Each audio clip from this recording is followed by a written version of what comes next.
नमस्कार बंधुरा सबाइके good morning. आमी माधवी, आमार चैनेले सबाइके स्वागतम। आमी आज बानाबो पाउरुटी दिए चिकेन चप।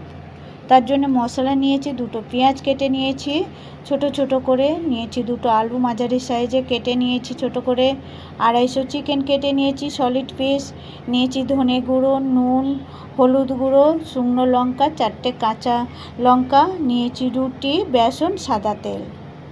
এখন একটা কড়া বসিয়ে দিয়েছি গ্যাসের উপরে আর তাতে 50 গ্রাম তেল দিয়ে দিয়েছি। তেলটা গরম হয়ে যাওয়া পর্যন্ত অপেক্ষা করব। আর দেখো বন্ধুরা, তেলটা এখন আমাদের গরম হয়ে গেছে। গরম তেলের উপরে আমি পেঁয়াজটা দিয়ে দিয়েছি। পেঁয়াজটা আমি হালকা নাড়তে থাকবো আর নাড়তে নাড়তে হালকা লাল হয়ে গেছে। আমি ওর উপরে এখন কাটা আলুগুলো দিয়ে দিলাম। आलू और पेঁয়াজটা ভালো করে আমি নাড়াচাড়া করতে থাকবো ততক্ষণ যতক্ষণ না আমার আলু আর পেঁয়াজটা লাল লাল হয়, ততক্ষণ আমি নাড়াচাড়া করতে থাকবো। বন্ধু, এই আলু আর পেঁয়াজটা লাল লাল করতে ভেজে নিলাম লাল লাল করে। আর এখন আমি ওর মধ্যে কাটা চিকেনগুলো দিয়ে দিলাম। চিকেনগুলো দিয়ে আমি একটু এদিক ওদিক করে নাড়াচাড়া করে নিলাম। আর এখন আমি যে মশলাগুলো দেখিয়েছিলাম একে একে সমস্ত মশলাগুলো আলু আর চিকেনের উপরে দিয়ে দিলাম। দেখো বন্ধুরা, সমস্ত মশলা দিলাম। আর একটা সরি বন্ধুরা, আমি আদা রসুন পেস্টটা দেখাতে ভুলে গেছি। ছোট টিস্পুনের দু চামচ আদা রসুন পেস্ট দিয়েছি, স্বাদ মতো নুন দিয়েছি। আমি এখন ওটা ভালো করে কষতে থাকবো ততক্ষণ যতক্ষণ না তেল ছাড়বে। দেখো বন্ধুরা, তেল সমস্তগুলো থেকে তেল ছেড়ে দিয়েছে। আর আমি আঁচটা কমিয়ে দিয়ে একটা ঢাকা নিয়ে ওটা ঢেকে দেব, কারণ আলু আর চিকেনটা ভালো করে সেদ্ধ হয়ে যাওয়ার জন্য। এখন সেদ্ধ হয়ে গেছে, ঢাকাটা খুলে নিয়েছি।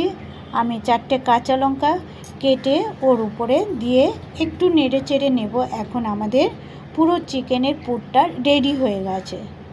আমরা এখন সেকেন্ড স্টেপে যাব।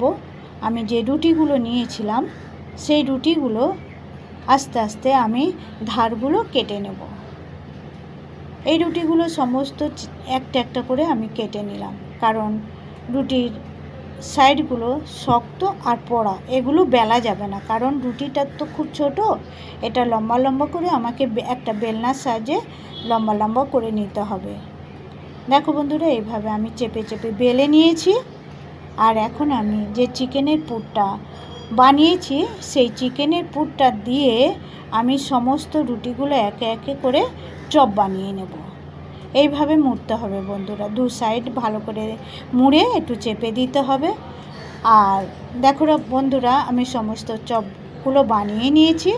এখন একটা বাটিতে 200 গ্রাম বেসন দিয়ে দিয়েছি, কাটা লম্বা পেঁয়াজগুলো দিয়ে দিয়েছি, আর অল্প নুন দিয়েছি। এখন অল্প অল্প জল দিয়ে বেসনটা আমি একটা গোলা বানিয়ে নেব। দেখো এইভাবে গোলা বানিয়েছি। আর চপগুলো এই রকম করে গোলাতে ডুবিয়ে ডুবিয়ে আমি চপগুলো লাল লাল করে ভেজে নেব। সমস্ত চপগুলো এইভাবে একে একে করে আমি ভেজে